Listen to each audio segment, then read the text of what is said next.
بسم اللہ الرحمن الرحیم۔ السلام علیکم ورحمۃ اللہ وبرکاتہ۔ گھریلو علاج اور وظائف چینل پر سب دوستوں کو خوش آمدید۔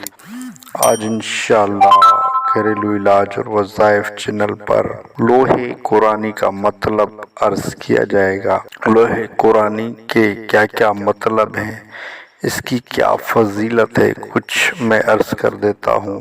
لوحے قرآنی کے مطلب یہ ہیں کہ جو قرآن پاک کے شروع میں الفاظ آتے ہیں، جیسے کچھ صورتوں میں کچھ الفاظ اس طرح آتے ہیں الف لام میم، اور بھی جیسے ہا میم، اس طرح کے الفاظ آتے ہیں، ان کو لوحے قرآنی کہا جاتا ہے۔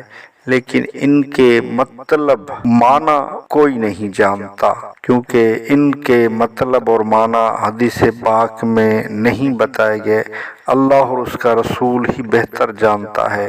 ہم ان کی معنی پہ نہیں جائیں گے، ان کے مطلب پہ نہیں جائیں گے، لیکن ان کے جو فضائل ہیں، جن کی فضیلتیں ہیں، وہ ان پر ہمیں غور کرنا چاہیے۔ ان کے کیا فضائل ہیں وہ پڑھنے چاہیے، کہ مطلب کسی کو پتہ نہیں ہے کہ اس کی معنی کیا ہے، کوئی نہیں جانتا۔ ویڈیو اچھی لگی ہو تو لائک کر دیجئے۔